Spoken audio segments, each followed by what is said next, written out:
ஆண்டவராக இயேசு கிறிஸ்துவின் நாமத்தினாலே மீண்டும் இந்த ஸ்பிரிச்சுவல் சயின்ஸ் ஆன்மீக அறிவியல் நிகழ்ச்சிக்கு உங்களை அன்பை வரவேற்கிறோம்.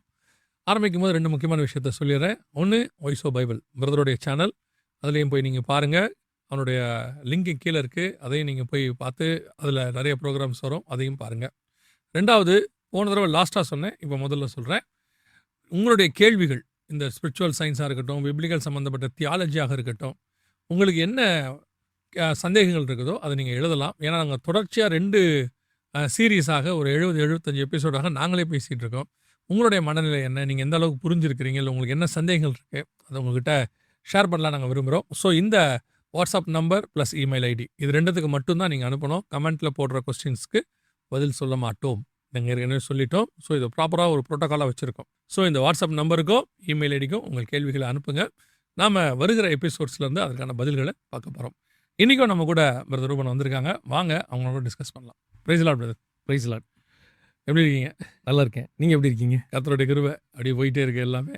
இப்போ நம்ம போன வாரத்தினுடைய தொடர்ச்சியை நம்ம பார்க்க போகிறோம் இல்லையா? ஆமாம். கிருபையும் கிரியையும் அது சம்மந்தப்பட்டதில் கிரியை எவ்வளோ முக்கியம் அப்படிங்கிறத நம்ம பார்த்துட்டோம். இப்போ இந்த வாட்டி நம்ம கிருபை எவ்வளோ முக்கியம்னு பார்க்க போகிறோம். ஆமாம் இல்லையா? சரி. ஏன்னா நிறைய பேர் என்ன நினச்சிருப்பாங்களா, கிரியையினால தான் நம்ம எல்லாமே நடக்குது அப்படிங்கிறதான திருப்பி ஒன் சைடுக்கு அப்படி போயிருக்க வாய்ப்பு இருக்குது இல்லையா? இப்போ கிரியையும் கிருபையும் பேலன்சிங் 2 இருக்கணும். Thank you so much for your invitation. All glory to Jesus. So last time நம்ம என்ன பார்த்தோம் அப்படின்னா, பிரைமரியாக லாஸ்ட் டைம் இல்லை, அதுக்கு முந்தைய லாஸ்ட் 2 எபிசோடுமே கிரியையுடைய முக்கியத்துவங்கள் என்ன, லாஸ்ட் ஃபியூ எபிசோட்ஸ் இதை தான் பார்த்தோம். அது கிரியையுடைய முக்கியத்துவத்தை எந்த டாப்பிக்கில் டிஸ்கஸ் பண்ணோம் அப்படிங்கிறது தான் அது ரொம்ப ரொம்ப முக்கியமான விஷயம். சுயாட்சி கான்செப்டில் நம்ம பார்க்குறோம். ஆமாம், அந்த ஹெட்டிங்கில் தான் நம்ம அதை பிரைமரியாக பார்த்தோம். ஒரு பால் இருக்குது, பாலில் ஒரு டாட் வச்சுருக்கோம். இந்த டாட்டை பற்றி பேசிக்கிட்டு இருக்கும்போது இந்த ஓவர் திங்கர்ன்ற ஒரு செட் ஆஃப் பிலீவர்ஸ் இருப்பாங்க. சம்மந்தமே இல்லாத இன்னொரு இடத்துக்கு போயிடுவாங்க அவங்க. இதை தான் நம்ம கனெக்ஷன் எரர் அப்படின்னு லாஸ்ட் டைம் நம்ம டிஸ்கஸ் பண்ணோம். எதை எதோட தொடர்பு படுத்துறது, நம்ம எதோட தொடர்பு படுத்தி பேசணும்னா சுயாட்சி, தன்னாட்சி, இந்த சுதந்திரத்துக்கு கீழே தான், இந்த டைட்டில் கீழே தான் கிரியைங்கிறத நம்ம பார்த்தோம். ஸோ இப்போ அந்த கிருபைக்கு போகிறதுக்கு முன்னாடி ஒரு 2 டைப் ஆஃப் யூஸ்வலாக இன்டர்பிரிட்டேஷன் எரர் பைபிளில் வரும். நிறைய எரர்ஸ் இருக்குது. அதில் ஒரு 2 டைப் ஆஃப் எரர்ஸை முக்கியமாக இந்த எபிசோடில் பார்த்துட்டு. எரர்ஸ்னால் நீங்கள் சொல்லக்கூடியது டிரான்ஸ்லேஷன்ஸில் அதில் புரிந்து கொள்ளுதலில் அப்படி சொல்கிறீங்க? ஆமாம். வேதாகமத்தில் எந்த எரரும் இல்லை. வேதாகமத்தில் எப்படி எரர் இருக்கும்? இவங்க அதை தப்பாக புரிஞ்சிடக்கூடாது, அதுக்காக சொல்கிறேன். ஸோ நம்ம புரிந்து கொள்ளுதலில், டிரான்ஸ்லேஷன்ஸில் அல்லது எடுத்து யூஸ் பண்ணுற விதத்தில் அந்த எரர்ஸ் இருக்க வாய்ப்பு இருக்குது. ஆமாம், அது interpretation error. Okay. God's word unfallible, unflawable. Okay, flaw இல்லாத ஒரு வேர்டு. ஆனால் அதை எடுத்து யூஸ் பண்ணுறத நம்ம அதில் எரர் வர்றதுக்கு சான்ஸ் இருக்குது. மொழிபெயர்ப்பு அல்லது அதை ப்ரெசென்ட் பண்ணுற விதங்களில் சொல்கிறோம். ஓகே. ஸோ இதில் நிறைய பிழை வர்றதுக்கு சான்ஸ் இருக்குது. இப்போ இவங்க டாப்பிக்கை மாற்றி கனெக்ஷனை வேறு மாதிரி மாற்றுறாங்கன்னா இது கன்ஃபியூஸ் ஆகிறதுக்கு நிறைய வாய்ப்பு இருக்குது. அதான் ஃபஸ்ட்டு நம்ம என்ன பார்க்க போகிறோம்னா, ஃபஸ்ட்டு கான்டெக்ஸ்டுவல் எரர். கான்டெக்ஸ்டுவல் எரர்னா என்ன அப்படிங்கிறதுக்கு ஒரு எக்ஸாம்பிள் சொல்கிறேன். சங்கீதம் 86:8 இருக்குது. தேவர்களுக்குள்ளே உமக்கு நிகரும் இல்லை, உம்முடைய கிரியைகளுக்கு ஒப்பும் இல்லை. எடுத்துக்கங்க, பைபிளே ஒருத்தருக்கு தெரியாது, அவர் படித்ததே இல்லை. இந்த வசனத்தை மட்டும் எடுத்து படிக்கிறார். எடுத்து படித்தா தேவர்களுக்குள்ளே உங்களுக்கு நிகர் இல்லை, அப்போ பல தேவர்கள் இருக்காங்கன்னு அர்த்தமா? நிறைய தேவர்கள் இருக்கிறாங்க, அதில் இவர் கொஞ்சம் மேலான ஆள் அப்படிங்கிற மாதிரி ஒரு தாட். காம்படிஷன் இல்லாத இன்னும் 10 பேர் கொஞ்சம் கம்மி காம்படிஷனில் இருக்காங்க, எனக்கு ஈக்குவலாக இல்லையா ஓகே அப்படின்னு காடு சொல்கிறாரா அப்படிங்கிற மாதிரி புரிஞ்சுக்குவாங்க. ஆனால் கான்டெக்ஸ்டுவலாக பார்த்தா தான் நம்மளுக்கு புரியும். பைபிள் ஒரு காம்ப்ரிஹென்சிவாக கான்டெக்ஸ்டுவலாக நம்ம பார்க்கும்போது நம்மளுக்கு கரெக்டாக புரியும். தேவன் ஒருவரே அப்படின்னு யாத்திராமூலம் நம்ம படிக்கிறோம். அவர் இல்லாமல் ஒருவர் இல்லை, வேற ஒருவர் இல்லை, வேற யாருமே இல்லை. நம்ம ஏசாயா 44 வாசிக்கிறோம், என்னை தவிர தேவன் உண்டோ அப்படின்னு ஆண்டவர் சொல்கிறார். அப்போ என்னன்னா வேற யாருமே கிடையாது, 10ல் 1 கிடையாது. அவர் மட்டும்தான் தேவன், அவர் ஒருத்தர் தான் கடவுள், வேற யாருமே கிடையாது. ஆனால் இந்த கான்டெக்ஸ்ட் புரியலை, இந்த கனெக்ட் பண்ணுற விஷயங்கள் பைபிள் ஓரளவுக்கு காம்ப்ரிஹென்சிவாக புரியலைன்னா இதே வசனத்தை இப்படி இன்டர்பிரேட் பண்ணுறதுக்கு வாய்ப்பு இருக்குது. ஓகே, இதாவது நம்ம கான்டெக்ஸ்டுவல் எரர்னு சொல்கிறோம். அதாவது என்ன என்றால் வேறு தேவனே கிடையாது அப்படின்ற ஆண்டவர் இந்த இடத்துல தேவர்களில் நான் பெரியவர் அப்படின்னு சொல்லும்போது, அப்போ நிறைய தேவர்கள் இருக்கிறாங்க, ஆனால் இங்கே ஒரு தேவன் தான் இருக்கிறாரு, அப்போது நிறைய தேவர்களில் இவர் ஒருத்தரா அப்படிங்கிற மாதிரி புரிந்து கொள்ளுதல் வர்றதுக்கு வாய்ப்பு இருக்குது. ஆமாம், அப்படி தான் நம்ம சொல்கிறோம். ஆனால் அதை நான் கொஞ்சம் உங்களுக்கு எக்ஸ்பிளைன் பண்ணிடுறேன். ஏன்னா நான் என்ன நினைக்கிறேன்னா, காட் எப்போவுமே நம்மக்கிட்ட எக்ஸ்பிளைன் பண்ணும்பொழுது அவருக்கு புரிகிற மாதிரி நமக்கு எக்ஸ்பிளைன் பண்ணுறதில்ல, நமக்கு புரிகிற மாதிரி தான் எக்ஸ்பிளைன் பண்ணுறாரு. மனுஷங்களுக்கு புரிகிற மாதிரி. அதாவது அவனுடைய வியூவில் எப்படி பேசினா அவனுக்கு அது புரியுமோ அவனுக்கு. இப்போது வயல்வெளியில் போனால் வயல்வெளியில் இருக்கிறவங்களுக்கு விதையை பற்றி பேசுகிறார், திராட்சை தோட்டம்னா திராட்சை தோட்டம். பரிசேயர்கிட்ட பேசும்போது அப்பத்தை பற்றி பேசுவார் இல்லையா? ஒவ்வொருத்தர்கிட்ட இப்போது பிலாத்துக்கிட்ட பேசும்போது ராஜ்யத்தை பற்றி பேசுவார். யாருக்கு எப்படி பேசினா புரியுமோ அந்த மாதிரி. அப்போது இவங்களுக்கு நான் பிலீவர்ஸ் இப்போ இவங்களுக்கு பேசும்பொழுது இந்த தேவர்களில் என்ன மாதிரி ஒரு ஆள் கிடையாதுங்கிறத அவர் சொல்ல வராரு. தேவர்கள்னு சொல்லப்படுறது இல்லை. நீங்கள்லாம் சொல்லிக்கிறீங்க இல்லையா, நீங்கள்லாம் அப்படி ஏற்படுத்திருக்கீங்க, ஆனால் என்ன இல்லாமல் ஒரு தேவன் கிடையாது, என்ன மாதிரி எதுவுமே கிடையாதுங்கிறத அவர் சொல்ல வராரு இல்லையா? புரிந்து கொள்ளுதலில் உள்ள டிஃபரன்ஸ் தான் இருக்கும். இதுதான் கான்டெக்ட் சொல்லிடுறாரு. இப்போ நீங்கள் சொன்னது கரெக்டான ஒரு கிளாரிட்டியோட கரெக்டாக நீங்கள் சொல்லிட்டீங்க. இப்போ ஒருத்தர் வேற எந்த வசனமும் எடுக்காம இதை மட்டும் எடுத்து வச்சு அவர் கேட்டார்னா இதான கான்டெக்சுவல் ஃப்ளாட்னு நம்ம சொல்கிறோம். ஓகே, ஒரு இன்னொரு எக்ஸாம்பிள் பார்ப்போம். எரேமியா ஆண்டவரை பார்த்து புலம்புறாரு. எரேமியா 27 கர்த்தாவே என்னை இணங்க பண்ணினீர், நான் இணங்கினேன், நீர் என்னிலும் பலத்தவராக இருந்து என்னை மேற்கொண்டீர் இப்படின்னு தமிழில் இருக்குது. இங்கிலீஷ் என்ன போட்டிருக்குன்னா யூ டிசீவ்ட் மீன் போட்டிருக்கும். ஓகே. எரேமியா டிரான்ஸ்லேஷன் பார்த்தீங்கன்னா நீங்கள் டிசீவ் பண்ணிட்டீங்கன்னு நீங்கள் அப்படியே லிட்டரரி மீனிங் நம்ம ஒருத்தர் எடுக்கிறாருன்னு வச்சுங்க. நீங்கள் வஞ்சிச்சிட்டீங்க இல்லாட்டி என்னை ஏமாத்திட்டீங்கன்னு அர்த்தம். ஆனால் அப்படி அவர் சொல்ல வராருன்னு கேட்டால் வஞ்சிச்சிட்டிங்கன்னு அர்த்தம் இல்லை. கடவுளுடைய வார்த்தை வரும்போது என் எலும்பெல்லாம் போய் பாதிக்குது, என்னால் அதை பேசாமல் இருக்க முடியல. பேசுனா என்னை அடிக்கிறான், அடித்து கிணத்துக்குள்ள தூக்கி போட்டுறான், காவல் வீட்டில் தூக்கி போட்டான். சரி, இப்போ ரெண்டுமே என்னால் பண்ண முடியல. இவர் ஆண்டவர் பேசி என்னால் பேசாமலும் இருக்க முடியல, ஆனால் பேசுறதுனால தான் நான் அடி வாங்குறேன். இது அவர் சொல்கிறார் கான்டெக்ஸ்டுவலாக, என்னை இப்படி பாடாப்படுத்திட்டீங்களே சாமி அப்படிங்கிறத அவர் புலம்பலாக சொல்கிறாரு. ஆனால் இந்த வேர்ட் பை வேர்டாக ஒருத்தர் எடுத்தார்னா பார்த்தீங்களா, இந்த ஏமாத்திட்டாருன்னு ஆண்டவர் அவரே ஒரு இவ்வளோ பெரிய தீர்க்கதரிசி, குரு தீர்க்கதரிசி, பெரிய தீர்க்கதரிசிலாம் நம்ம பிரித்து வச்சுருக்காங்க. இந்த பெருந்தீர்க்கதரிசியில் ஒருத்தரே இப்படி சொல்லிட்டாரு அப்படின்னு ஆர்குமெண்ட்டுக்கு ஒருத்தர் வருவார். நம்ம பிசாஸ் தான் வஞ்சிக்குதுன்ற பாருங்க, ஆண்டவரே வஞ்சிக்கிறாருன்னு போட்டிருக்கு அப்படிம்பாங்க அடுத்த வார்த்தை. இதுதான் கான்டெக்ட் சொல்லுறாரு. இந்த கான்டெக்ட் தெரியாமல் இதை படித்தாங்கன்னா அவங்க எப்படி வேணாலும் அதை இன்டர்பிரட் பண்ணிக்குவாங்க. அதாவது அதுக்கு பின்னாடி அவர் சொல்லக்கூடியதான விதத்தை புரிஞ்சிக்காம நம்ம எடுத்துக்கிறது அது. அதான் ஓகே. சிம்பிளாக சொல்லணும்னா ஒருத்தரை பார்த்து நீங்களாம் நல்லா இருப்பீங்க அப்படின்னு நீங்கள் சொல்லியிருப்பீங்க. அவர் அதை எப்படி புரிஞ்சிருப்பாருன்னா, என்ன நீலாம் நல்லா இருப்பியான்னு சொல்லிட்டாரு. எழுதுனீங்கன்னா ரெண்டும் ஒன்று தான். ஆனால் ஃபஸ்ட்டு நீங்கள் சொன்னது ஒரு கன்சலேஷனாக நீ கவலைப்படாத, இல்லை நல்லா இருப்ப அப்படின்னு சொன்னது. அவர் அதை எப்படி புரிஞ்சிருப்பாருன்னா, நீங்களாம் நல்லாவே இருக்க மாட்டீங்கன்றத ஒரு மாதிரி சொல்லிட்டாரு. சுசுகமாக ஒரு சபையில் ஒரு அம்மாவை வசனம் வாசிக்க சொன்னாங்க. அப்போ வந்துட்டு பஸ்கா ஆட்டுக்குட்டி பலி கொடுக்கறத பற்றி அந்த வசனம் வருது. அந்த ஆட்டுக்குட்டியோட க்ரைட்டீரியா அங்கே இருக்குது. அதுக்கு ஒரு வயசாக இருக்கணும், அது பழுதில்லாத உடம்புல இப்படிலாம் இருக்கணும்னு இருக்குது. அந்த வசனத்தை அவங்க படிக்க ஆரம்பிக்கும் போது ஒரு வயதான ஆட்டுக்குட்டி அப்படின்றத அவங்க படிக்கும்போது எப்படி படித்தாங்கன்னா, ஒரு வயதான ஆட்டுக்குட்டி. கரெக்டான வார்த்தை எல்லாம் கரெக்டு தான். அந்த டோன் மட்டும் பார்த்தீங்கன்னா ஒரு வயதான ஆட்டுக்குட்டியை ஒரு வயதான ஆட்டுக்குட்டி அப்படின்னா மொத்தமாக மாறிடுச்சு. அந்த இதுதான் நீங்கள் சொல்லுங்க. எக்ஸாக்டாக சொன்னீங்க. அந்த கான்டெக்ஸ்டில் அதோட மீனிங்காக மாறிடும். இப்படி பைபிளை புரிஞ்சதுக்கு வாய்ப்பு இருக்குது. அதுக்கு தான் நம்மளுக்கு காம்ப்ரிஹென்சிவாக நம்ம போன எபிசோடில் பார்த்த மாதிரி பரிசுத்த ஆவியானவர் எந்த மாதிரி நூலை கோர்த்துட்டு போகிறாரோ அதே சீக்வன்ஸில் அதே பேட்டர்னில் போனோம்னா நம்ம சருகாமல் போகலாம். இஷ்டத்துக்கு ஏதாவது ஒன்று நம்ம படித்தாங்கன்னா அதில் கன்ஃபியூஷன் வரதுக்கு உங்களுக்கு சான்ஸ் இருக்குது. தனியாக துண்டாக எடுத்துக்கிட்டு அதுக்கு இவங்க ஒரு விளக்கத்தை கொடுக்குறது, இவங்க கற்பனையை ஃபுல்லாக அதில் இன்க்ளூட் பண்ணுவாங்க. ரைட் பண்ணுறாங்க. ஸோ இது வந்து கான்டெக்சுவல் எரர்னு நம்ம சொல்கிறோம். கனெக்ஷன் எரர் அப்படின்னு ஒன்று பார்க்குறோம். அடுத்த இது செகண்ட் டைப் ஆஃப் எரர்ஸ். ஆண்டவர்கிட்ட வந்து பிசாஸ் வந்து பேசுகிறான். ஆண்டவர்கிட்ட பிசாஸ் என்ன சொல்கிறான் அப்படின்னா, மத்தேயு 4:6 வாசிக்கிறோம். நீர் தேவனுடைய குமாரனே ஆனால் தாழ குதியும், ஏனெனில் தம்முடைய தூதர்களுக்கு உம்மை குறித்து கட்டளையிடுவார், உமது பாதம் கல்லில் இடராதபடிக்கு அவர்கள் உம்மை தங்கள் கைகளில் ஏந்தி கொண்டு போவார்கள் என்பதாய் எழுதியிருக்கிறதே என்று சொன்னான். இப்படி ஒரு வசனம் இருக்கான்னு கேட்டால் டெஃபினட்டாக இருக்குது. நம்ம நினச்சிக்கிறோம் நம்ம தான் 91வது அதிகாரத்தை டெய்லி நைட்டு ஃபேமிலி ப்ரேயரில் பண்ணுறோம் அப்படின்னு நினச்சிக்கிட்டோம்னா பிசாசும் அதை மனப்பாடம் பண்ணி வச்சிருக்கான், நம்மளோட நல்லா படிச்சிருக்கான். சரி, அதுக்கு ஆண்டவர் சொல்கிறாரு 7வது வசனத்தில் பார்க்குறோம், அதற்கு இயேசு உன் தேவனாகிய கர்த்தரை பரீட்சை பாராதிருப்பாயாக என்று எழுதியிருக்கதே என்றார். அவன் சொன்ன வசனம் உண்மை, ஆனால் அவன் சொன்ன விதமும் அவன் சொன்ன கனெக்ஷனும் பார்த்தீங்கன்னா வஞ்சகம்.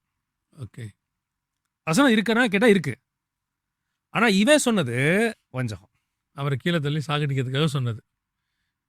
ஏதேனில் பார்த்தீங்கன்னா ஆண்டவர் சொல்லியிருப்பார், புசிக்கும் நாளிலே சாகவே சாவாய் அப்படின்னு அவர் சொல்லியிருப்பார். இவன் என்ன சொல்லுவான்னா, நீ புசிக்கும் நாளில் சாக மாட்டே அப்படிம்பார். அவர் என்ன சொல்கிறாருன்னா, நீங்கள் என்றைக்கு சாப்பிட்றியோ அன்னிலேருந்து மரணத்தை நோக்கி ட்ராவல் பண்ண ஆரம்பிச்சிட்டேன், ஒன்றொன்னா சாக தொடங்கும், ஒரு நாள் வரும்போது நீ செத்து போயிடுவா மொத்தமாக. அது ஸ்பிரிச்சுவலாகவும் சரி சரீர பிரகாரமும் சரி. இதான் அவர் சொன்னது. புசிக்கும் நாளிலே சாகவே சாவாய். இப்போ ஒரு குழந்தை பிறக்குது. பிறந்தோம்னா நம்ம பர்த்டே நம்ம சொல்கிறோம், சந்தோஷப்படுறோம். ஆக்சுவலாக அந்த குழந்தை மரணத்தை நோக்கி ட்ராவல் பண்ணுது. அவர் அதை நோக்கி தான் சொல்கிறார். ஒரு இயர் முடிஞ்ச உடனே ஃபஸ்ட்டு பர்த்டே, செகண்ட் பர்த்டேங்கிறோமே, அது வாழ்நாளில் 2 முடிச்சிருச்சு. 2 வருஷம் முடிஞ்சிருச்சு, 3 வருஷம் முடிஞ்சிருச்சு. அது மிச்சத்தை நோக்கி ஓடுது. எதை நோக்கி ஓடுதுன்னா தன் வாழ்க்கை முடிவை நோக்கி ஓடுது. இதைத்தான் சொல்லுவார். நீ புசிச்ச 8ஆம் நாள்லேருந்து நீ ஒரு லிமிட்டெடுக்குள்ளே வந்துடுவேன்னு அவர் சொல்லுவார். இவன் சொல்வா, நீ புசிக்கும் நல்லா சாக மாட்டேன்பா.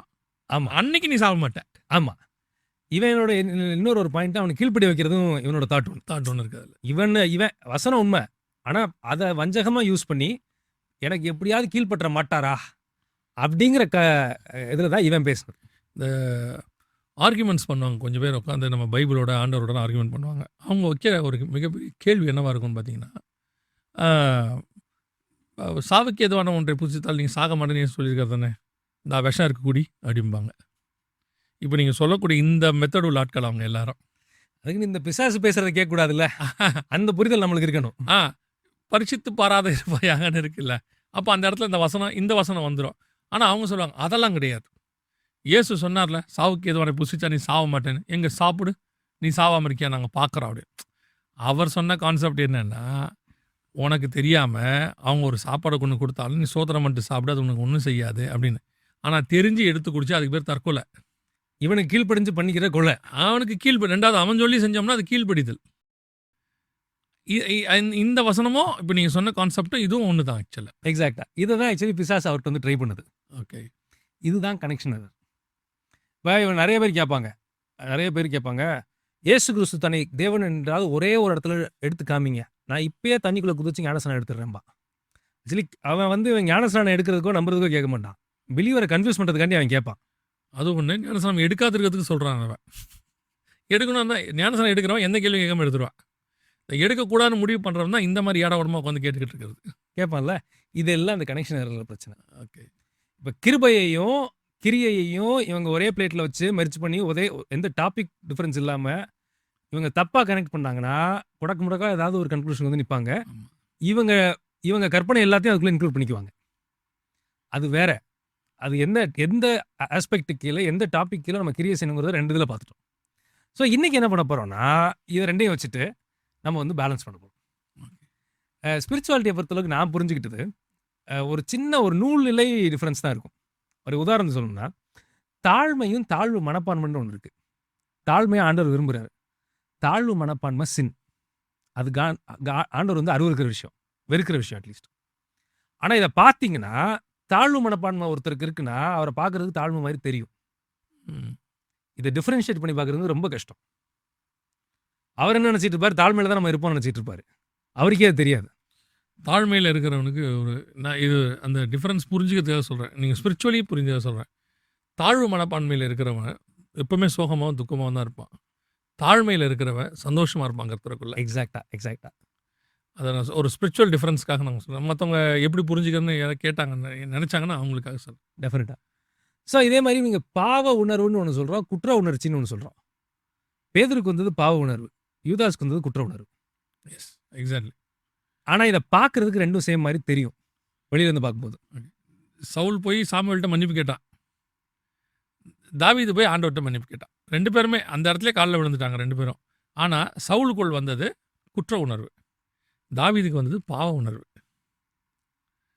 அவன் பாவ உணர்வு வந்ததுனால தான் இனி நான் செய்யக்கூடாது, நான் பாவம் செஞ்சேன் அப்படின்றது. இவனுக்கு வந்தது குற்ற உணர்வு. ஐயோ இப்போ நம்ம செஞ்சுட்டோமே, ராஜ்யபாரம் போயிருமே, இது ஏதாவது கரெக்ட் பண்ணிடலாமா. இதே தாட்டு தான் யூதாஸ்க்கு இருக்கும். ஐயோ ஒரு தப்பிச்சு போவார் நினச்சி வாங்கி காட்டி கொடுத்துட்டோமே, ஒரு 30 வெள்ளிக்காசு கிடைக்கும்னு பார்த்தோமே, இவர் இப்போ விட்டுட்டோம்னா அந்த 30ஓட முடிஞ்சு போயிருமே, சரி இதை மிச்சம் திருப்பி அதை சரி பண்ணலாமா அப்படின்னு அவங்க முயற்சி எடுக்கிறாங்களே, அது குற்ற உணர்வு. ஆனால் இது 2 பார்க்குறதுக்கு கொஞ்சம் ஒரு வெளியிலேருந்து பார்க்குறதுக்கு கொஞ்சம் சேம் மாதிரி தெரியும். நிறைய பேர் எடுத்து பிரசங்கம் பண்ணுறவங்களாம் இருக்காங்க. யூதாஸ் சொன்னான் தானே, குற்றமில்லாத ரத்தத்தை காட்டி கொடுத்தேனே அப்படின்லாம் அவன் தானே, அவன் மனம் திரும்பிட்டார். அவன் மனம் திரும்பலை, அவனுக்கு ஒரு குற்ற உணர்வு வந்துருச்சு. ஐயோ நம்ம இப்படி பண்ணிட்டோமோ, இதை செஞ்சிடக்கூடாதோ, ஆனால் நான் பாவம் செஞ்சுட்டேன், பாவி என் மேல் கிருபை யாருன்னு கேட்கணும்னு அவனுக்கு தோணவே இல்லை. ஆனால் அது பேதுருக்கு தோணுச்சு. அதான் டிஃப்ரெண்ட். அதான் யூஸ்வலாக நான் சொல்லி கேள்விப்பட்டிருக்கேன், பரிசுத்த ஆவியானவர் வந்தால் எப்பவுமே ஒரு பாவ உணர்வை கொடுத்து மன்னிப்புக்கு நடத்தி அவங்க வந்து ரட்சிப்புகளை கொண்டு வந்துருவார். ஆனால் பிசாசுக்கிட்ட இருக்க ஒரு பெரிய ஒரு ஆயுதங்கிறது குற்ற உணர்வு. அது ஒரு மனுஷனை உயிரே எடுத்துரும். நீங்கள் சொன்ன 2 எக்ஸாம்பிளுமே செத்து போயிடுவாங்க. ஆமாம், 2 பேரும் செத்து போயிடுவாங்க. அதாவது டாக்டர் கத்தி எடுக்கிறதுக்கும் ரவுடி கத்தி இருக்கிறதுக்கு ஒரு டிஃப்ரென்ஸ். டாக்டர் கத்தி எடுக்கிறது அவனை காப்பாற்றுறதுக்கு, ரவுடி கத்தி இருக்கிறது அவனை கொல்றதுக்கு. ரெண்டுமே கத்தி தான். 2 அமேசிங் எக்ஸாம்பிள் ஆக்சுவலி. ஸோ இதை சரியாக புரியலைன்னா இவங்க வழி விலகி போகிறதுக்கு நிறைய சான்ஸ் இருக்குது. இதெல்லாம் காட்ஸ் லைட்டில் பரிசுத்தாவியானோட அந்த நம்ம வசனம் படித்தோம் இல்லையா, அந்த நூலை எப்படி கொடுத்துட்டு போகிறாரு, அது என்ன சீக்வன்ஸில் போகிறாரு, என்ன பேட்டர்னில் போகிறாரு, அதெல்லாம் கரெக்டாக நம்ம புரிஞ்சுக்கிட்டோம்னா இது எல்லாத்தையும் நம்ம வெற்றி சேர்க்கலாம். ஓகே. ஸோ இதை படிக்கிறது தான் தியாலஜியோட ஒன் ஆஃப் தி கீ ஆஸ்பெக்ட்ஸில் ஒன்று. தியாலஜிங்கிறதே இந்த டிஃபரன்ஸை சொல்லி கொடுக்கறது தான். ஓகே. இந்த டிஃபரன்ஸை சொல்லி கொடுத்து ஆண்டவர் கிட்ட ஒரு மனுஷனை கொண்டு வரது தான், நம்ம ஆண்டவர் கிட்ட சேர்றது தான் தியாலஜியோட one of the key foundations. Fine. இப்போ நம்ம வந்து லாஸ்ட்டு 2 எபிசோட்ஸில் வந்து 2-3 எபிசோட்ஸில் கிரியை ஏன் பண்ணணும், எந்த ரீசனுக்காக பண்ணணும், அது எந்த டாபிக் கீழே கவர் பண்ணணும், இது எல்லாமே பார்த்தோம். இன்றைக்கி என்ன பண்ண போகிறோம்னா கிருபையோட அதை பேலன்ஸ் பண்ணணும். எப்பவுமே இந்த காரை நம்ம வந்து சர்வீஸ் எடுக்கும்போது வீல் பேலன்சிங்னு ஒன்று பண்ணுவாங்க. அந்த வீல் பேலன்சிங் பண்ணலைன்னா அந்த டயர் வந்து ஒரே மாதிரி தேயாது, அங்கங்கே தேய ஆரம்பிக்கும். அவ்வளோ லைஃப் குறைஞ்சிரும். 50,000 கிலோமீட்டர் ஓட வேண்டிய டயர் 30,000 தான் ஓடும், அதுக்குள்ளே தேஞ்சு போயிடும். அந்த பேலன்சிங் ஒர்க்கை தான் நம்ம கிருபைங்கிறதுல நம்ம இன்னைக்கு பார்க்க போகிறோம். ஒரு மூத்த ஊழியர் சொன்னது எனக்கு ஞாபகத்தில் இருக்குது. அவர் சொன்னார், பேலன்சிங்காக நீங்கள் டாக்டரினை வந்து ஹேண்டில் பண்ணணும். சில நேரத்தில் நம்ம என்ன பண்ணிடுவோம்னா, சுகர் வந்துட்ட உடனே அடுத்து நம்ம செய்ய போகிறது என்னென்னா, சுகரை குறைக்கணுங்கிறது வேறு விஷயம், அதுதான் பேலன்சிங். நம்ம அதுக்கு ஆல்டர்னேட்டாக சால்ட் சாப்பிட ஆரம்பிப்போம். எனக்கு தெரிஞ்ச ஒருத்தர் செஞ்சார், சால்ட்டு சாப்பிட்டா சுகர் குறையும்ன்ட்டு. சால்ட்டு சாப்பிட்டு அவருக்கு சுகர் குறைஞ்சிருச்சு, பிபி வந்துருச்சு. அதாவது சுகரை குறைச்சி சுகரை நார்மலாக்கணுமே ஒழிய சால்ட்டை இன்க்ரீஸ் பண்ணி சுகரை நார்மலாக்கக்கூடாது. இன்றைக்கி நிறைய பேர் அதை தான் செய்கிறாங்க. ஒன்று கிரியை பற்றி பேசினா கிரியை உச்சத்துக்கு கொண்டு போய் கிருபை அப்படின்றதுல இல்லை, கிரியைனால தான் எல்லாம் நடக்குதுன்ட்டு. கொஞ்சம் பேர் கிருபையை பற்றி பேச ஆரம்பித்து கிரியே தேவையில்லை, நம்ம போன எபிசோடில் பார்த்த மாதிரி. இது ரெண்டுத்தையும் பேலன்ஸ் பண்ணி கொடுக்கறது வெரி இம்பார்ட்டன்ட். ஆமாம். ஸோ அந்த பேலன்சிங் ஒர்க்கு தான் நம்ம பார்க்கணும். பிப்ளிக்கல் தியாலஜியில் ஒரு ரொம்ப ரொம்ப ஃபவுண்டேஷனான ஒரு விஷயம் என்ன அப்படின்னா, பரலோகத்துக்கு கொண்டு போகிற அளவுக்கு, அந்த உயரத்துக்கு ஏற்றிட்டு போகிற அளவுக்கு ஒரு இன்ஜின் மாதிரி, பெட்ரோல் மாதிரி, அப்படி ஒரு கிரியை இந்த உலகம் முழுசுலையும் கிடையாது. என்னை ரட்சிப்புக்குள்ளே கொண்டு போய் கடவுளோட ஒப்புரவாக்குற அளவுக்கு ஒரு கிரியை இந்த உலகத்தில் எக்ஸிஸ்ட் ஆனதே கிடையாது, எக்ஸிஸ்ட் ஆக போகிறதும் கிடையாது. கண்டிப்பாக இதில் மாற்றுக்கிறதே இல்லை. இதுதான் வந்து பிப்ளிக்கல் தியாலஜியோட ஃபவுண்டேஷனு. மதங்கள் யூஸ்வலாக என்ன சொல்லிக் கொடுக்கும் அப்படின்னா, என்ன பண்ணுனா பரத்துக்கு போகலாங்கிறத சொல்லிக் கொடுக்கும். ஆனால் biblical world view, biblical theology என்ன சொல்லிக் கொடுக்கும்னா, நான் பரத்துக்கு போகிறதுக்கு காடு என்ன பண்ணி வச்சிருக்காருங்கிறத பெர்ஃபெக்டாக ஃபஸ்ட்டு ஃபவுண்டேஷனாக சொல்லும். அதில் இன்னொன்று சொல்லும், நீ என்ன பண்ணாலும் பரலோகத்துக்கு போக முடியாது, காடால் தான் கூட்டிகிட்டு போக முடியுன்றதையும் சொல்லிடும். 100% என்ன பண்ணாலும் பரலோகத்துக்கு கூட்டிகிட்டு போகிற அளவுக்கு ஒரு கிரியை இருந்ததுன்னா, இயேசு கிறிஸ்து மனுஷனாக வந்து தன்னுடைய உயிரை கொடுக்கணுங்கிற அவசியமே கிடையாது. ஒரு ஆபேல் முதல் கொண்டு இயேசு கிறிஸ்து வரைக்கும், முன்னாடி வரைக்கும், யோவான் வரைக்கும்னு வச்சுக்கோலாமே, அவர் வரைக்கும் எத்தனையோ கிரியை செஞ்சு பார்த்துருக்காங்க. பஸ்கா ஆட்டுக்குட்டி அடிக்கப்பட்டிருக்கு, எல்லாம் செஞ்சுருக்காங்க, எல்லா சடங்காச்சாரங்கள் என்னென்ன பண்ணுமோ செஞ்சுருக்காங்க. எதுவுமே அவங்கள பரதேசிக்கோ பரலோகத்துக்கோ கூட்டிகிட்டு போகல. எல்லாமே மேல் பாதாளம் வரைக்கும் தான் கூட்டிகிட்டு போச்சு. அப்போ எந்த கிரியைனாலும், ஆனால் இவங்களில் வந்து தேவன்கிட்ட சாட்சி வாங்கினவங்களாம் அதில் இருக்காங்க. என் பிரியமான புருஷனாகிய தானியேலே, தாவீது என் இருதயத்துக்கு ஏற்றவனாய் கண்டேன், மோசே அவனைப் போல முகமுகமாய் தரிசித்தவன் ஒருவனும் இல்லை, யோபு உத்தமனும் சன்மார்க்கனும் நீதிமான் ஒருவனும் அவனைப் போல் இல்லை, யாக்கோபே உன் கூடாரங்கள் எவ்வளவு அழகாய் இருக்கிறது, நான் செய்கிறதை என் ஆபிரகாமுக்கு மறைப்பேனோ. இவ்வளோ சாட்சி வாங்கினவங்களாலேயே வாக்குத்தத்தம் பண்ணப்பட்டதை அடையாமல் போனார்கள். காரணம் என்னன்னா, இவங்களுடைய ஒட்டுமொத்த உச்சகட்ட கிரியை எதுவுமே இந்த பூமியிலேருந்து ஒரு இன்ச்சு கூட மேலே போக உதவலை, பூமிக்குள்ளே தான் போக உதவுச்சு. இயேசு கிறிஸ்து வந்து கிருபையை செலுத்தினால் மட்டும்தான் பரலோகங்கிறதான கான்செப்ட், பரதீசிங்கிற கான்செப்டே ஓப்பன் ஆகுது. அங்கே தான் கதவை திறக்குது. அங்கே தான் கதவை திறக்குது. இதான் நம்ம வசனத்தில் வாசிக்கிறோம். எபிரேயர் 9:23 வாசிக்கிறோம். ஆதலால் பரலோகத்தில் உள்ளவைகளுக்கு சாயலானவைகள் இப்படிப்பட்ட பலிகளினாலே சுத்திகரிக்கப்பட வேண்டியதாக இருக்கிறது. பரலோகத்தில் உள்ளவைகளோ இவைகளிலும் விசேஷித்த பலினாலே சுத்திகரிக்க வேண்டியதுதாமே. பரலோகத்தோட கதவை திறந்து என்னை கூட்டிட்டு போறதுக்கு இயேசு கிறிஸ்துவின் ரத்தமாகிய அந்த கிருபையின் பலியை விட்டா வேற எதுவுமே கிடையாது. அந்த அந்த இன்ஃபினிட், அதை நம்ம யூஸ்வலாக நம்ம என்ன சொல்லுவோம்னா இன்ஃபினிட் சாக்ரிஃபைஸ். அந்த இட்டர்னிட்டிக்கு ஓப்பன் பண்ணுறதுக்கு இன்ஃபினிட் சாக்ரிஃபைஸ் தேவைப்பட்டுச்சு. இன்ஃபினிட் பலின்னு ஒன்று இருக்கா உலகத்துலன்னு கேட்டால் எப்போவுமே இருந்ததும் கிடையாது, இருக்க போகிறதும் கிடையாது. அந்த இன்ஃபினிட் பலியை யாரால் கொடுக்க முடிஞ்சுன்னா கடவுளே வந்து தான் கொடுக்க முடிஞ்சு. அவரால் மட்டும்தான் முடிஞ்சு. இதுதான் பிப்ளிக்கல் ஃபவுண்டேஷனுடைய ஃபண்டமெண்டல். இந்த இன்ஃபினிட் பலி இல்லாமல் அந்த இட்டர்னிட்டிக்குள்ள நித்தியத்துக்குள்ள பிரவேசிக்கிறதுங்கிறது வாய்ப்பே இல்லாத விஷயம். அது கிருபையினால் உண்டானது. கிருபையினால மட்டும் உண்டானது. உண்டானது. இப்போ இவங்களுக்கு ஒரு கன்ஃபியூஷன் வரும். நீங்க தான் சொன்னீங்க போன 2 எபிசோட்ல கிரியை ரொம்ப முக்கியம். கிருபைங்கிறது இருந்தா கூட கிரியைங்கிறது முக்கியம். இது 2க்கும் முரண்பாடா இருக்கே அப்படின்னு இவங்க யோசிப்பாங்க. இதில் நான் திரும்ப சொல்றேன். இவங்க வந்து அதை எந்த டாபிக் கீழே பார்த்தோங்கிறது ஃபர்ஸ்ட். இப்போ இந்த பேலன்ஸ் பண்றதுக்கு ஒரு அனாலஜி சொல்றேன். இதை அண்டர்ஸ்டாண்ட் பண்ணிட்டா பெர்ஃபெக்டாக புரிஞ்சிடும். இது ஆல்ரெடி சொன்ன இதுதான். அதை கொஞ்சம் மேத்தமெட்டிக்கலாக எக்ஸ்பிளைன் பண்ணுவோம். ஒரு பெற்றோர் இருக்காங்க, ஒரு பிள்ளை இருக்கு. அந்த பிள்ளைக்கு ஏதோ ஒரு பொருள் தேவைப்படுது. அவங்க பெற்றோர்கிட்ட போய் கேட்குது, அடம் பண்ணுது. அவங்களும் வாங்கி கொடுத்துட்றாங்க. எப்படி இந்த குழந்தைக்கு கிடச்சிச்சு, அது கேட்ட விஷயம், விரும்பின விஷயம் எப்படி கிடச்சின்னு கேட்டால் கேட்டதுனால தான் கிடச்சிச்சு. ஆனால் அந்த குழந்தைக்கு புரியாத ஒரு விஷயம் இருக்கு. அது வந்து அந்த பெற்றோருடைய ரத்தமும் மாம்சமும். அந்த பிள்ளை. இப்போ இதுக்கு ஒரு வேல்யூவேஷன் போடுவோம். இந்த எஃபர்ட்டுக்கு வந்து எக்ஸுங்கிற வேல்யூ அசியூம் பண்ணும். இது புரிஞ்சுக்கிறவங்க புரிஞ்சுக்கிட்டோம், புரியாதவங்க விட்டுடலாம். இந்த குழந்தை போடுற எஃபர்ட்டுக்கு, இந்த பிள்ளை போடுற எஃபர்ட்டுக்கு எக்ஸுங்கிற ஒரு வேல்யூ வச்சுக்கோம். ஏதோ ஒரு வேல்யூ. அந்த ரத்தமும் மாம்சமும் ஒரு ஒரு ஒரு ஒரு ரிலேஷன்ஷிப் இருக்கு பாருங்க. அது எக்ஸ் டு த பவர் ஈயா இருக்கும். எக்ஸ்போனன்ஷியலி ஃபார் ஹையரா இருக்கும். கேட்டதுனால தான் கிடச்சிச்சு. ஆனால் அந்த பெற்றோருக்கும் பிள்ளைக்கும் இருக்க உறவு இருக்கு இல்லையா, அதுதான் ரத்தமும் சதைங்கிறது நான் சொல்கிறேன். அவங்க என்ன சொல்கிறது, அவங்க சரீரத்துலேருந்து குழந்தையா அது உருவானது. அதனால தான் பெற்றோருடைய ரத்தமும் சதையும் அப்படிங்கிறத நான் சொல்கிறேன். அந்த உறவு இருக்கு இல்லையா, அந்த உறவுடைய வேல்யூ பார்த்தீங்கன்னா எக்ஸ் டு த பவர் இ, அதாவது எக்ஸ்போனன்ஷியலாக ரொம்ப ஃபாராக இருக்கும். இளையகுமாரன் வந்து மனம் திரும்பிட்டான். இப்போ அப்பா கிட்ட போயிட்டு மன்னிப்பு கேட்கணும்னு முடிவு பண்ணிட்டான். ஆனால் வந்து அவனுக்கே தெரியுது, நான் பண்ண வேலைக்கு எங்கள் அப்பாவுக்கு மகனாக இருக்க வாய்ப்பே இல்லை. நான் வேணா உங்கள் வீட்டில் ஒரு வேலைக்காரனாக இருக்கிறேன்னு தான் அவன் வரான். அந்த ஆப்ஷன் கிடைச்சா போதும் எனக்குன்னு தான் அவன் உள்ளே நுழையிறான். ஆனால் அவனே எக்ஸ்பெக்ட் பண்ணாமல் திருப்பி பழைய நிலையை விட உயர்த்தி அவனை கொண்டு போய் உட்கார வச்சு புது வஸ்திரம் போட்டு முத்திரை முகூர்த்தை போட்டு ஒரு ஆடு அடிக்கப்பட்டு எல்லாம் செய்யப்படுதுன்னா அதுக்கு காரணம் இவன் மனம் திரும்பி வந்து கேட்டதில்லை, அப்பாவுடைய கிருபை.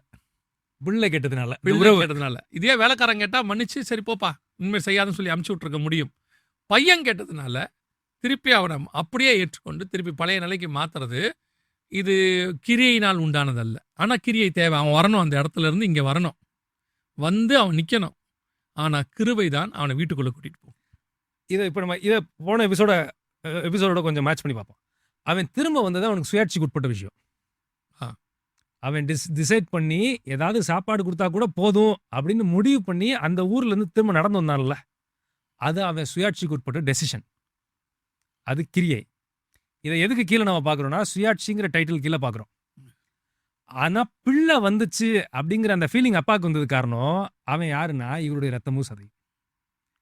எப்போ ஆண்டவருடைய பிள்ளையா நான் மாறுறேன் அப்படின்னா கலாத்தியர் 3:26 வாசிக்கிறோம், நீங்கள் எல்லாரும் இயேசு கிறிஸ்துவை பற்றும் விசுவாசத்தினால் தேவனுடைய புத்திரராயிருக்கிறீர்களே. எப்போ ஆண்டவருடைய பிள்ளையா அந்த ரத்தமும் சதையுங்கிற ஒரு ரிலேஷன்ஷிப்புக்கு நான் வர முடியுது அப்படின்னா ரத்தத்தையும் அவர் சரீரத்தையும் நான் விசுவாசிச்சு அவர் பண்ண சாக்ரிஃபைஸ் நான் நம்பும்போது கடவுளுடைய பிள்ளைங்கிற ஸ்டேட்டஸ்க்கு நான் வரேன். அது என்னோட எஃபர்ட்னால ஒன்றுமே செய்ய முடியாது. நான் என் உயிரே கொடுத்தாலும் கடவுளோட பிள்ளை ஸ்டேட்டஸ்க்கு வர முடியுமான்னு கேட்டால் முடியாது. அது அவர் உயிர் கொடுத்ததுனால நான் வந்தது. பிள்ளை கேட்டதுனால தான் கிடச்சிச்சு. ஆனால் அப்பாவுக்கும் பிள்ளை, அந்த பேரண்ட்டுக்கும் பிள்ளைக்கும் இருக்க உறவுங்கிறது அது exponentially far higher, X to the power E. காடுக்கும் நம்மளுக்கும் இருக்கிற உறவு, நான் போடுற எஃபர்ட் அவன் திரும்பி வந்தது எக்ஸ்ன்னு வச்சுக்குவோம். அதனுடைய வேல்யூ, அவன் போடுற எஃபர்ட்டோட வேல்யூ எக்ஸ்ன்னு வச்சுக்குவோம். அவங்க அப்பா மன்னிச்சு அந்த உறவுக்கு இருக்கிற வேல்யூ பார்த்தீங்கன்னா கடவுளுக்கும் நம்மளுக்கும் இருக்க வேல்யூ பார்த்தீங்கன்னா எக்ஸ் டு த பவர் இன்ஃபினிட்டியாக இருக்கும். நான் இதே இன்னொரு ஆங்கிளில் பார்க்குறேன். எப்படி பார்க்குறேன் அப்படின்னா, இயேசு கிறிஸ்து என்னுடைய பாவங்களை எல்லாம் சுமந்து சிலுவையில் தொங்கி பாவியானார்ல, பாவமானார். அப்படி ஆகும்போது இவர் பிதாவை நோக்கி ஜெபம் பண்றார், பிதாவே இவர்களுக்கு மன்னியும் அப்படின்னு. இப்போது இயேசு கிறிஸ்து பாவத்தை ஏற்றுக்கொண்டாரு, என்னையும் மன்னிச்சிட்டாரு, அவரும் எனக்காக மன்னிப்பு கேட்குறாரு, எல்லாம் ஓகே. பட் இதை அக்செப்ட் பண்ணி பிதா என்னை மன்னிக்கிறதா வேணாமாங்கிறது பிதா கிட்ட தான் இருக்குது. ஏன் அப்படின்னா ஒரு ஒரு ஒரு ஒரு காரணம் சொல்கிறேன். மோசே அவருக்கு ரொம்ப பிடிக்கும். மோசையை ரொம்ப பிடிக்கும். எந்த அளவுக்கு பிடிக்கும்னா அத்தனை பேரையும் அழிக்க வரும்போது ஒருத்தால் வந்து நடுவில் நின்னானா அத்தனை பேரையும் விட்டுவிடுவார். சரி போ அப்படின்னு விட்டுருவார். அவனுக்காக அவ்வளோ அவன் துக்கப்படக்கூடாதுங்கிறதுல அவ்வளோ. ஆனால் அதே மோசே நான் கானானுக்கு உள்ளே போகிறேன்னு திருப்பி கேட்கும்போது அதை பற்றி என்கிட்ட பேசாதேம்பார். No appeal. No appeal. இப்போ அந்த மன்னிச்சு அந்த ஜனங்களை விடுறதும் அல்லது உள்ளுக்குள்ளே கானானுக்குள்ளே போக மாட்டீங்கன்னு சொல்கிறதும் இவர் கையில் தான் இருக்குது. ஆனால் மோசே கேட்டால் கிடைக்கும் அப்படிங்கிறது விசுவாசம், கேட்க போகிறது கிரியை. ஆனால் மன்னிப்பு கிடைக்குமா கிடைக்காதாங்கிறது கிருபை. அமேசிங். இதைத்தான் இயேசு செய்கிறார். நமக்கு செய்யும் போது பிதா நமக்கு மன்னிக்கிறார் பார்த்தீங்களா, அதுதான் கிருபை. ஹெட்டிங்கில் இவங்க ஈக்குவேட் பண்ணுறாங்க. ஆ, அது தன்னாட்சிக்கு உட்பட்ட விஷயம். அது ப்ராசஸ். அந்த ப்ராசஸ்க்கு விளைவு கொடுக்கறது 100% கிரேஸ். கிருபை தான். இதனால தான் வசனம் சொல்லுது, மத்தேயு 7:8 ஆண்டவர் சொல்றாரு, கேட்கிற எவனும் பெற்றுக்கொள்கிறான். கேட்கிற எவனும் பெற்றுக்கொள்கிறான். அந்த குழந்தை கேட்டதுனால தான் கிடைச்சிச்சு, மாற்றுக்கருத்தே இல்லை. ஆனால் அந்த பேரண்ட் கொடுத்ததுக்கு ஒரே காரணம் அவங்க பிள்ளை கேட்டதுங்கிறதுனால. இதை ரெண்டுக்கும் இவங்க மேத்தமெட்டிக்கலாக யோசிக்கிறவங்களுக்கு நான் சொல்கிறேன், இதுக்கு ரெண்டுக்கும் வேல்யூ போட்டிங்கன்னா இவங்க கேட்டது எக்ஸாக இருக்கிற பட்சத்தில் ஆண்டவர் கிருபையில நம்மளை ஏற்றுக்கிறதுங்கிறது எக்ஸ் டு த பவர் ஈயா இருக்காது, எக்ஸ் டு த பவர் இன்ஃபினிட்டியாக இருக்கும். இன்ஃபினிட்டி. அதுக்காக தான் இன்ஃபினிட்டி சாக்ரிஃபைஸை பண்ணார். Praise God. ரொம்ப அருமையான விளக்கம் வருது. ரொம்ப நல்லா ஒரு பேலன்சிங் கரெக்டாக கிரியைக்கும் கிருபைக்கும் உள்ளதான. கிரியை செய்ய வேண்டிய இடத்தில் கிரியை செய்யணும். ஆனால் கிரியையினால் தான் எல்லாம் நடக்குதுன்னு அல்ல, கிருபையினால் தான் எல்லாம் நடக்குது. கிருபையினால எல்லாம் நடக்குதுன்றதுனால கிரியை செய்யாமல் இருக்கவும் கூடாது. அதான் நம்ம இதன் வழியாக அவன் இதே எக்ஸாம்பிள் நீங்கள் பாருங்கள், அந்த பிள்ளை கேட்கலன்னா கிடைச்சிருக்காது. ஆனால் கொடுத்தது கிருபை. கேட்க வேண்டியது ப்ராசஸ். அது நான் என் தன்னாட்சிக்கு உட்பட்ட விஷயம், என் விருப்பத்தை தெரிவிக்கிறேன். ஆனால் அவர் என்னை அந்த பரலோகம் உயரத்துக்கு எடுத்துகிட்டு போகிறது அவருடைய கிருபையினால் மட்டும்தான் ஆகுமே ஒழிய வேறு எதனாலே ஆகாது. மனுஷனால் கூடாதது தான் தேவனால் எல்லாம் கூடும். அதான் ஆண்டவர் சொல்லி. அவ்வளோதான். ரொம்ப சந்தோஷம் brother. Very very nice explanation. இந்த நிகழ்ச்சி உங்களுக்கு பிரயோஜனமாக இருந்திருக்குன்ற கர்த்தருக்குள் நாங்கள் விசுவாசிக்கிறோம். ஒருவேளை கொஞ்சம் உங்களுக்கு புரியறதுக்கு கொஞ்சம் டீப்பாக இருக்குது அப்படின்னா திருப்பி மறுபடியும் பாருங்கள், உங்களுக்கு நிச்சயமாக இது புரியும், பிரயோஜனமாக இருக்கும்.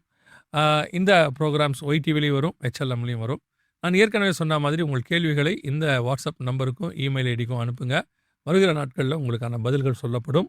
அதோடு கூட அவருடையதான காரியங்களை வாய்ஸ் ஆஃப் பைபிள் அதுலேயும் பாருங்கள். கர்த்தர் சித்தமானால் வருகை தாமதிக்குமானால் மீண்டும் உங்களை சந்திக்கிறோம். God bless you.